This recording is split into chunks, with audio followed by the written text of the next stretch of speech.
Hi everyone, this is Jillian from Once Upon a Time Fitness, and today I wanted to talk to you about a topic that might be a little sensitive.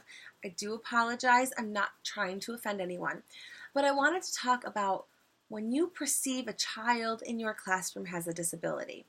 So some teachers may believe that they have the right to tell the parents that the child is disabled. And I'm going to explain to you a few reasons why you do not. First of all, that's super rude. You don't know this kid, and I want you to just kind of like put yourself into the parent's position. So my daughter takes Spanish lessons, and imagine I get an email from the teacher that taught her afterwards saying, "Your daughter has ADHD. You need to get your kid tested." My daughter's in school, with teachers that see her all day long.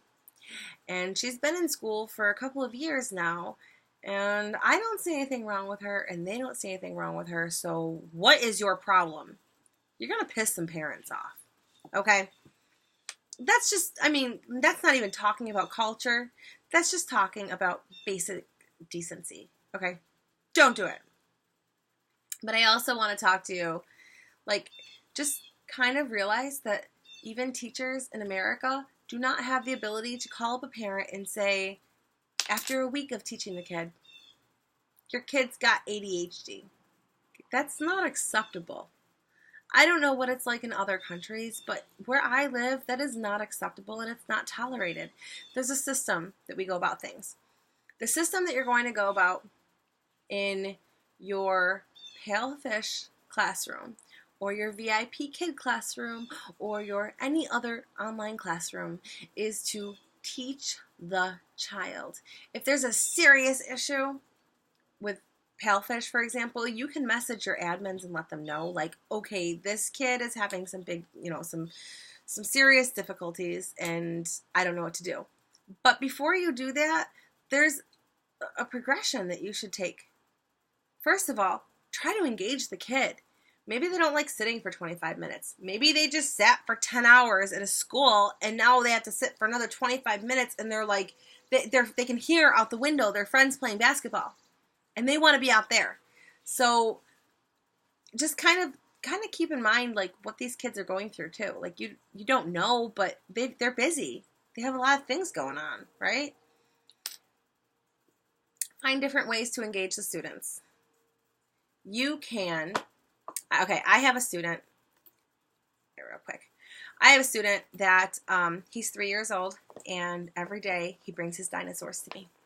And it's, roar! And he plays dinosaurs. I can do a couple of things with that. And just to give you an example of how to do this, I can ignore the dinosaurs. With this kid, the dinosaurs aren't going away. So usually I'll, roar! What is that? Oh, it's a circle! Can you draw a circle? You can use the dinosaurs as teaching props.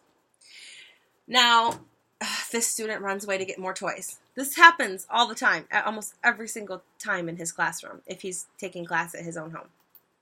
If he's at his grandma's house, it's different. But again, know your students, right? So he runs away to go get his toy, and I'm sitting there waiting, and I'm like saying his name, da-da, da-da, and he's not coming. So then I do this. Oh, where's this? Run, baby, run. Run, run, run, run, run. Run, baby, run. Run, run, run, run, run. Run, baby. Okay, put on a song. That song, by the way, is from the CD More Please by Casper Baby Pants, and it is called Run Baby Run. And all of my kindergarten and pre-K students that I have ever played it for absolutely love it. Which brings me to another suggestion. I'm tongue-tied today, I'm very sorry. but get your kids to stand up and move. And this isn't just for the kid that has a hard time sitting down. If your kid looks bored or you've been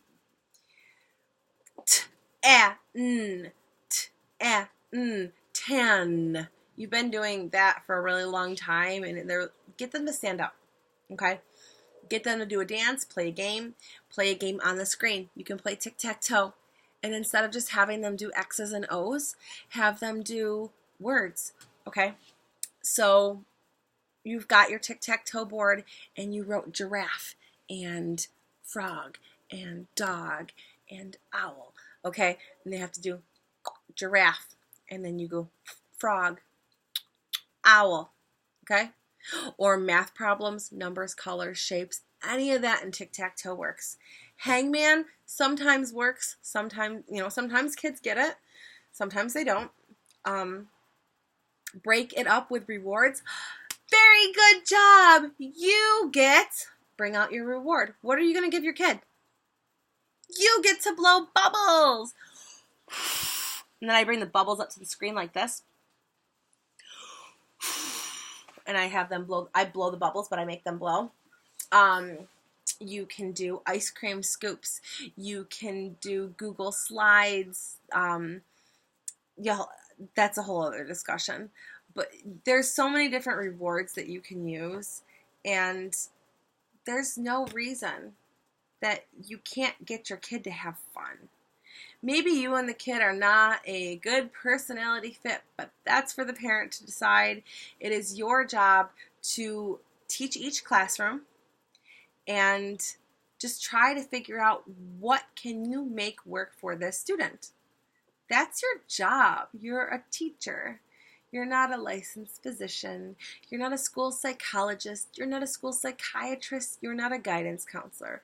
You are a teacher, and your job is to teach these children what is on the screen. You don't even have to plan the curriculum, okay? So I didn't mean for this to be ranty, but I did feel that it was super important because there are children with disabilities in China. They do exist. You're not going to know that they have a disability 9 out of 10 times. If they do, I mean, I've had one dad come to me and tell me his daughter had dyslexia, but in China, that's not really looked at as a disability.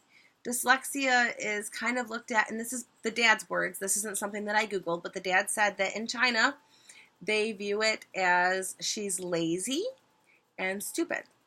So even telling them to get their kid diagnosed, even if they do, it may not necessarily do what you're planning. It's not like you're going to sit there and write an IEP for the kid. It's not like you're going to sit there and write a behavioral plan for the kid. The only thing that you have control of is what is in front of you and what is around you. And what's in front of you is your iPad. What's around you are your props and your props, your toys, your games, your songs, your personality. That's what you've got control over. So that's what you need to work with. If you have any questions about a particular student, then go ahead and ask in the chat rooms, because we've all had students that were like, oh, what do I do now? We've all been there. And 9 times out of 10, if you talk to a teacher, if you talk in a group forum and ask the teachers, what would you do with a student? Somebody is going to have an answer that's going to work for you. So I'm going to keep this short. It's longer than I wanted it to go already, but I did feel that it was important to bring it up. If you have any other questions or there's anything else that you'd like to talk about, please feel free to drop them in the comments below, and make sure that you subscribe, because I got way more cool, good stuff where this is coming from that isn't lecture-y and ranty, and just, it can help you.